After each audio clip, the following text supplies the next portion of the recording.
साल 1908 पूरा बंगाल एक अंडे की बेचैनी से गुजर रहा था।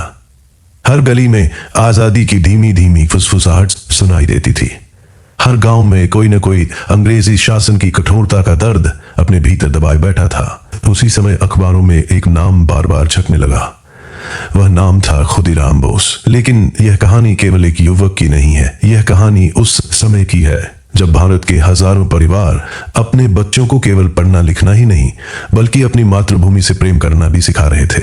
मिदनापुर के एक साधारण परिवार में जन्मे खुदीराम बचपन से ही बहुत जिज्ञासु थे। उनके माता पिता धार्मिक विचारों वाले, सरल और संस्कारी थे। घर में जब भी रामायण, महाभारत या भारत के वीरों की कथाएं सुनाई जाती, खुदीराम सबसे आगे बैठकर ध्यान से सुनते। उनकी बड़ी बहन उन्हें अपने बेटे की तरह प्यार करती थी।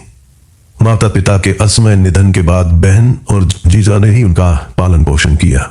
उन्होंने कभी यह महसूस नहीं होने दिया कि घर में माता पिता नहीं है। लेकिन हर शाम जब खुदीराम अपने गांव के बाहर खेतों और पेड़ों के बीच अकेले बैठते तो उनके मन में एक प्रश्न बार बार उठता, यदि यह धरती हमारी है तो इस पर शासन कोई विदेशी क्यों कर रहा है। उनकी बहन अक्सर उन्हें समझाती, बेटा पढ़ लिख कर बड़ा आदमी बनो। खुदीराम मुस्कुराकर कहते, दीदी, बड़ा आदमी वही होता है जो अपने लोगों के काम आए। बहन उनकी बात सुनकर चुप हो जाती। उन्हें लगता था कि यह बालक अपनी उम्र से कहीं अधिक सोचता है। समय बीतने लगा। देश में स्वदेशी आंदोलन तेज होने लगा। बंगाल विभाजन ने लोगों के मन में आक्रोश भर दिया। हर बाजार में विदेशी वस्तुओं के बहिष्कार की बातें होने लगी। लोग अपने हाथों से बने कपड़े पहनने लगे। विद्यार्थी विदेशी विद्यालयों और सामान का विरोध करने लगे।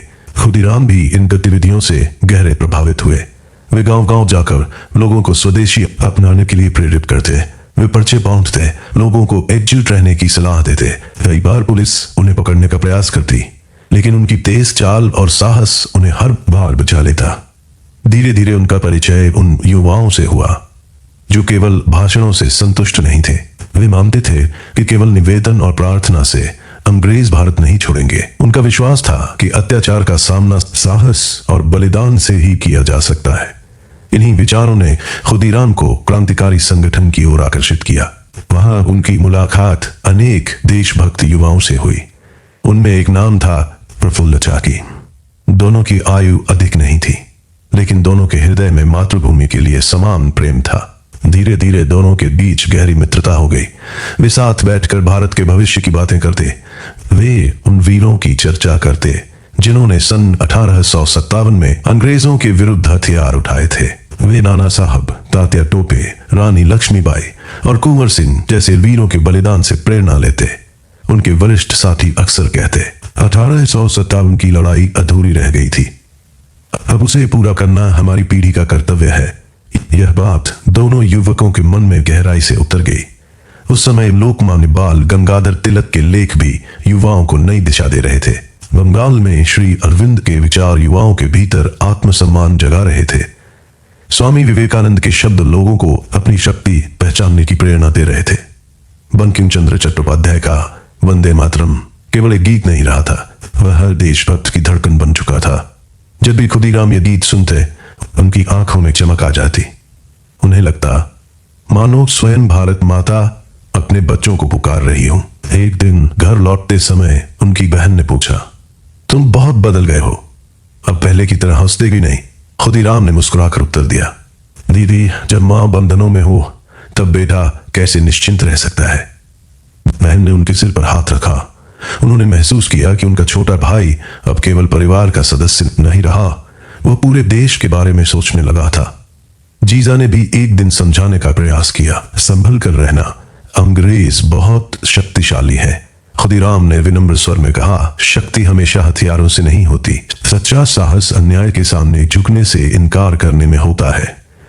यह उत्तर सुनकर जीजा कुछ क्षण तक उन्हें देखते रहे। उन्हें गर्व भी हुआ और चिंता भी। उधर अंग्रेजी शासन लगातार कठोर होता जा रहा था। कई न्यायाधीश क्रांतिकारियों को बिना दया के कठोर दंड देते थे। ऐसे ही एक अंग्रेज अधिकारी का नाम था डगलस किंग्सफोर्ड। वह पहले कलकत्ता में मुख्य प्रेसिडेंसी मजिस्ट्रेट रह चुका था। उसने अनेक युवा देशभक्तों को कठोर सजाएं दी थी। उसके आदेशों से अनेक परिवार बिखर गए थे। कई माताओं की गोद सुनी हो गई थी। कई बच्चों ने अपने पिता को जेल जाते देखा था। लोग उसके नाम से भयभीत रहते थे, लेकिन क्रांतिकारी उसे अत्याचार का प्रतीक मानते थे। बाद में उसका तबादला मुजफ्फरपुर कर दिया गया। क्रांतिकारी संगठन ने निर्णय लिया कि यदि ऐसे अधिकारियों को चुनौती नहीं दी गई तो अत्याचार और बढ़ता जाएगा। बहुत विचार विमर्श हुआ। कई युवाओं ने स्वयं आगे आने की इच्छा जताई। अंततः यह उत्तरदायित्व खुदीराम बोस और प्रफुल्ल चाकी को सौंपा गया। दोनों ने बिना किसी हिचकिचाहट के यह दायित्व स्वीकार कर लिया। जब यह निर्णय हुआ तब दोनों ने एक दूसरे की ओर देखा। उनकी आंखों में डर नहीं था, सिर्फ एक संकल्प था।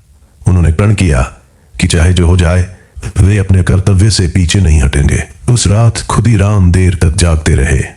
उन्हें अपने घर की याद आई, बहन का स्नेह याद आया, जीजा की चिंता याद आई, अपने गांव की गलियां याद आई।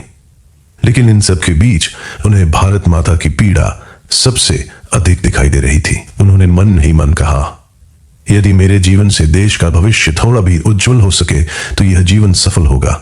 सुबह होने से पहले दोनों साथी अपने अभियान की तैयारी के लिए निकल पड़े।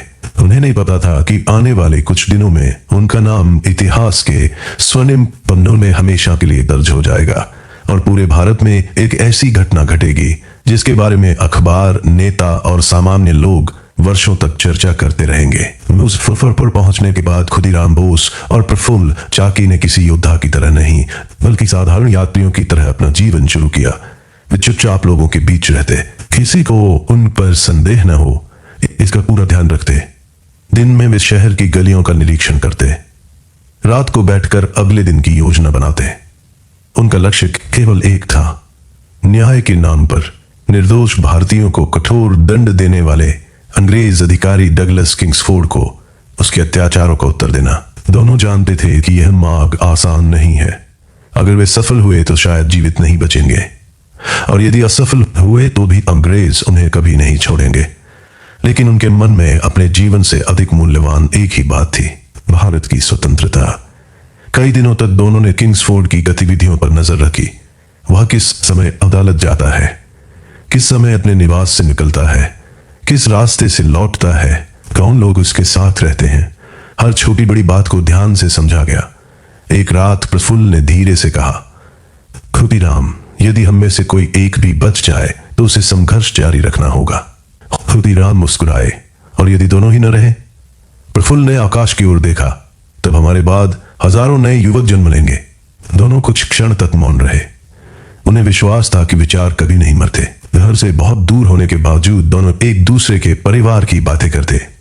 प्रफुल्ल अपनी मां को याद करते, खुदीराम अपनी बड़ी बहन की चिंता का जिक्र करते। वे कहते, दीदी हमेशा कहती थी कि अपना ध्यान रखना।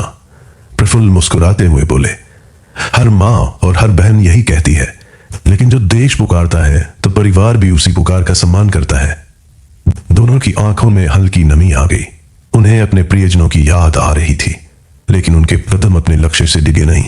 उधर बंगाल में उनके साथी लगातार समाचार का इंतजार कर रहे थे। कोई मंदिर में उनके लिए प्रार्थना कर रहा था, कोई ईश्वर से उनकी सफलता की कामना कर रहा था। किसी मां ने अपने बेटे से कहा, यदि देश के लिए कभी कुछ करने का अवसर मिले तो पीछे मत हटना। धीरे धीरे खुदीराम और प्रफुल्ल की तैयारी पूरी हो गई। 30 अप्रैल 1908 की शाम आ गई। शहर सामान्य दिखाई दे रहा था। लोग अपने अपने काम में व्यस्त थे, लेकिन दो युवा क्रांतिकारियों के हृदय की धड़कनें पहले से कहीं अधिक तेज थी। उन्होंने एक दूसरे की ओर देखा। बिना शब्दों के ही दोनों ने अपने संकल्प को दोहराया। रात होने लगी। यूरोपियन क्लब के बाहर हलचल बढ़ने लगी। घोड़ा गाड़ियां एक एक करके बाहर निकल रही थी। दोनों अंधेरे में छिपकर सही अवसर की प्रतीक्षा करने लगे। कुछ देर बाद एक बग्घी बाहर निकली। दोनों को विश्वास हुआ कि उसमें किंग्सफोर्ड बैठा है। क्षण भर का निर्णय लेना था। खुदीराम ने पूरी दृढ़ता के साथ बम फेंका। अगले ही पल जोरदार विस्फोट हुआ। पूरा इलाका कांप उठा। चारों ओर अफरा तफरी मच गई। लोग इधर उधर भागने लगे। घोड़े बेकाबू हो गए। अंग्रेज अधिकारी चिल्लाने लगे। लेकिन कुछ ही क्षणों बाद एक दुखद सत्य सामने आया। जिस बग्घी को किंग्सफोर्ड की समझा गया था, उसमें वह नहीं था। उसमें 2 अंग्रेज महिलाएं थीं जो विस्फोट में मारी गईं। जब यह समाचार दोनों तक पहुंचा तो वे गहरे दुख में डूब गए। उनका उद्देश्य कभी निर्दोष लोगों की हत्या करना नहीं था। उनका लक्ष्य केवल अत्याचार का प्रतीक बने अधिकारी को दंड देना था। लेकिन अब परिस्थिति पूरी तरह बदल चुकी थी। अंग्रेज प्रशासन ने पूरे क्षेत्र में खोज अभियान शुरू कर दिया। सैकड़ों पुलिसकर्मी चारों दिशाओं में फैल गए। हर रास्ते पर पहरा बैठा दिया गया। दोनों साथियों ने तुरंत अलग अलग दिशा में जाने का निर्णय लिया। प्रफुल्ल ने खुदीराम का हाथ मजबूती से पकड़ा। यदि फिर कभी मुलाकात न हो सके, खुदीराम ने उनकी बात बीच में ही रोक दी। हमारी मुलाकात आजाद भारत में होगी। दोनों ने एक दूसरे को अंतिम बार देखा, फिर अलग अलग दिशाओं में चल पड़े। अब उनके सामने केवल दो रास्ते थे, स्वतंत्रता या बलिदान। इधर पूरे भारत में इस घटना की खबर आग की तरह फैलने लगी।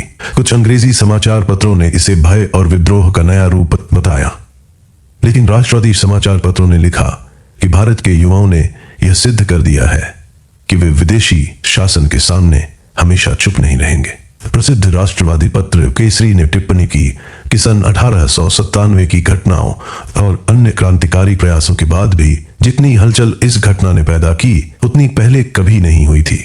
लोगों ने पहली बार महसूस किया कि भारत का युवा अब केवल भाषण नहीं दे रहा था, वो अपने प्राणों की बाजी लगाने के लिए भी तैयार था। यही वह क्षण था जब खुदीराम बोस और प्रफुल्ल चाकी के नाम पूरे देश में गूंजने लगे। लेकिन दोनों युवकों की सबसे कठिन परीक्षा अभी बाकी थी। एक को अपने प्राण स्वयं न्योछावर करने थे और दूसरे को मुस्कुराते हुए फांसी के फंदे तक पहुंचना था। विस्फोट के बाद पूरा बिहार और बंगाल अंग्रेजी शासन की कड़ी निगरानी में आ गया। हर रेलवे स्टेशन पर तलाशी ली जाने लगी। हर सराय में पुलिस पहुंचने लगी। हर आने जाने वाले व्यक्ति से पूछताछ होने लगी। अंग्रेजों को विश्वास था कि दोनों क्रांतिकारी अधिक दूर नहीं जा पाएंगे, लेकिन खुदीराम और प्रफुल्ल दोनों अपने अपने मार्ग पर आगे बढ़ चुके थे। प्रफुल्ल चाकी लगातार स्थान बदलते रहे। वे जानते थे कि यदि वे जीवित पकड़े गए तो अंग्रेज उनसे उनके साथियों के बारे में जानकारी निकालने की पूरी कोशिश करेंगे। उन्होंने मन ही मन निश्चय कर लिया था, मैं अपने प्राण दे सकता हूं, लेकिन अपने साथियों के नाम कभी नहीं बताऊंगा। दूसरी ओर खुदीराम बोस लगातार पैदल चलते रहे। कई किलोमीटर का सफर उन्होंने बिना रुके तय किया। उनके पैरों में छाले पड़ चुके थे, शरीर थक चुका, लेकिन मन अब भी अड़िग था। रास्ते में एक गांव की वृद्ध महिला ने उन्हें थका हुआ देखा। उसने प्रेम से पूछा, बेटा बहुत दूर से आ रहे हो क्या? खुदीराम ने मुस्कुराकर उत्तर दिया, हाँ मां, थोड़ा लंबा रास्ता तय करना है। वृद्धा ने बिना कुछ पूछे उन्हें पानी दिया, थोड़ा सा भोजन भी दिया। खुदीराम ने हाथ जोड़कर आशीर्वाद लिया। उनकी आंखों में अपनी बड़ी बहन की छवि उभर आई। उन्होंने सोचा, इस देश की हर मां अपने बेटे में भारत का भविष्य देखती है। इधर प्रफुल्ल चाकी का पीछा पुलिस लगातार कर रही थी। एक स्थान पर उन्हें घेर लिया गया। उन्होंने चारों ओर देखा। बच निकलने का कोई मार्ग नहीं था। उन्हें अपने साथियों की शपथ याद आई। उन्हें अपना उद्देश्य याद आया। उन्होंने निर्णय लिया कि वे जीवित अंग्रेजों के हाथ नहीं आएंगे। क्षण भर बाद उन्होंने स्वयं अपने प्राणों का बलिदान दे दिया। अंग्रेज उन्हें पकड़ तो सके, लेकिन झुका नहीं सके। जब यह समाचार बाद में खुदीराम तक पहुंचा, तब उनके चेहरे पर गहरा दुख दिखाई दिया। उन्होंने धीरे से कहा, मेरा साथी चला गया, लेकिन उसका सपना जीवित रहेगा। कुछ समय बाद खुदीराम बोस भी पुलिस के हाथों गिरफ्तार कर लिए गए। उनके पास से कुछ सामान मिला। उनकी पहचान हो गई। पुलिस अधिकारियों को आश्चर्य हुआ। जिस युवक की तलाश पूरे प्रांत में की जा रही थी, वह तो अभी किशोर अवस्था का था। एक अधिकारी ने आश्चर्य से पूछा, तुम्हारी उम्र ही क्या है? खुदीराम ने शांत स्वर में उत्तर दिया, देश से प्रेम करने के लिए उम्र नहीं देखी जाती। उन्हें हथकड़ी लगाकर अदालत ले जाया गया। रास्ते पर लोग उन्हें देखने के लिए इकट्ठा होने लगे। कई लोगों ने पहली बार उस युवक को देखा जिसके नाम से अंग्रेज प्रशासन हिल गया था। लेकिन सबसे अधिक आश्चर्य लोगों को एक बात पर हुआ। खुदीराम के चेहरे पर भय का कोई चिन्ह नहीं था। वे मुस्कुरा रहे थे, मानो किसी उत्सव में जा रहे हों। यह मुस्कान धीरे धीरे पूरे भारत की चर्चा बन गई। अदालत में मुकदमा शुरू हुआ। अंग्रेजी सरकार उन्हें कठोर अपराधी सिद्ध करना चाहती थी, लेकिन अदालत के बाहर लोगों की सोच बिल्कुल अलग थी।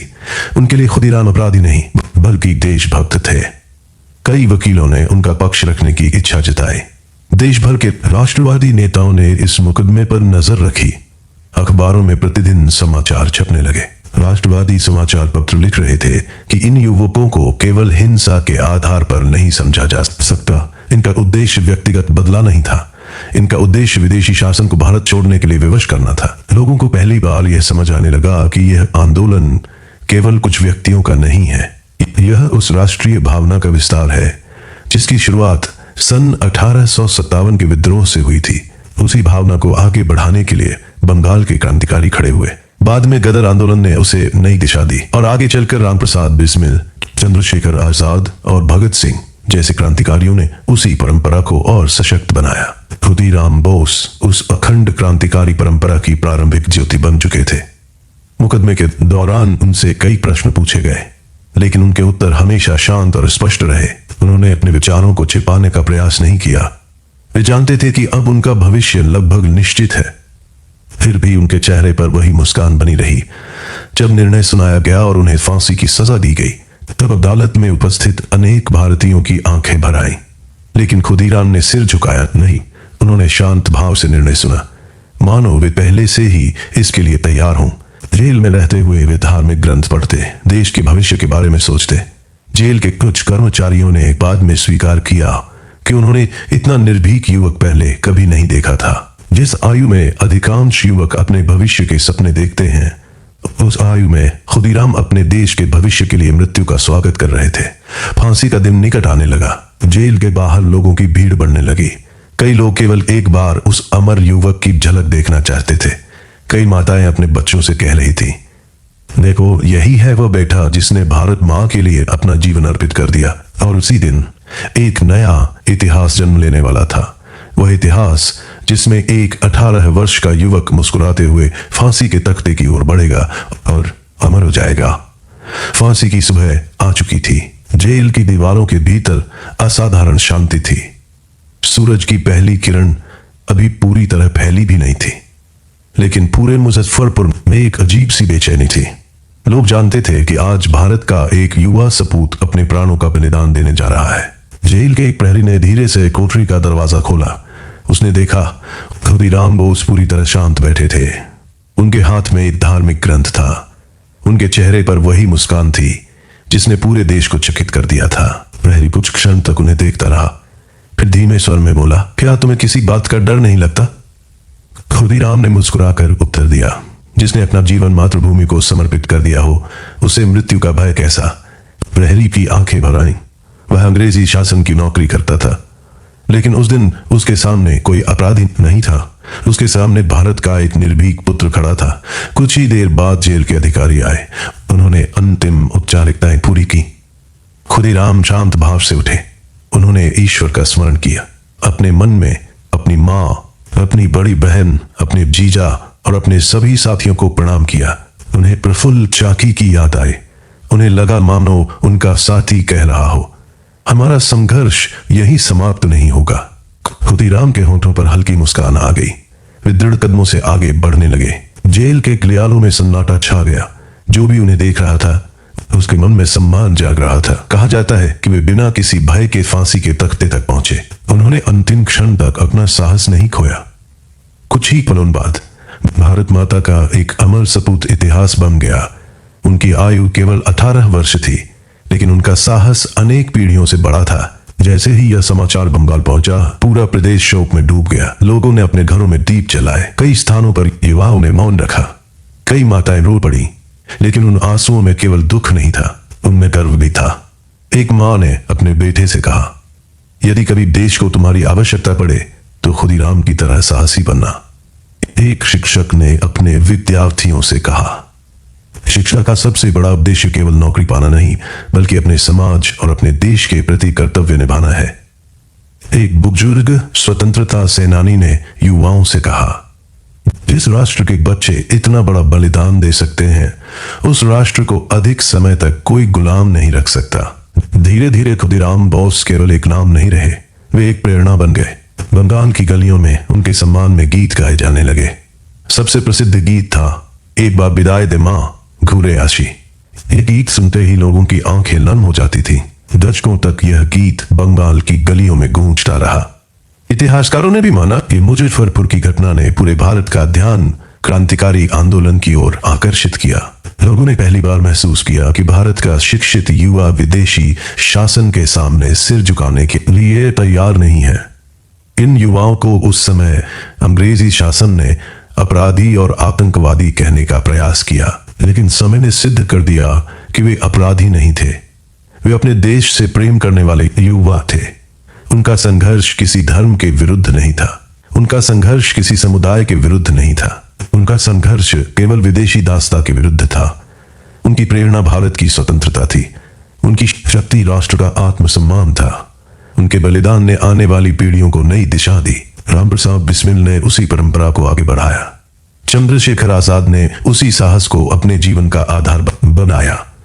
भगत सिंह और उनके साथियों ने भी यह सिद्ध किया कि क्रांतिकारी आंदोलन केवल हथियारों का नहीं बल्कि विचारों का आंदोलन था। धीरे धीरे यही राष्ट्र भावना पूरे भारत में फैलती चली गई। आखिरकार वर्षों के लंबे संघर्ष, अनगिनत बलिदानों और करोड़ों भारतीयों के त्याग के बाद भारत स्वतंत्र हुआ।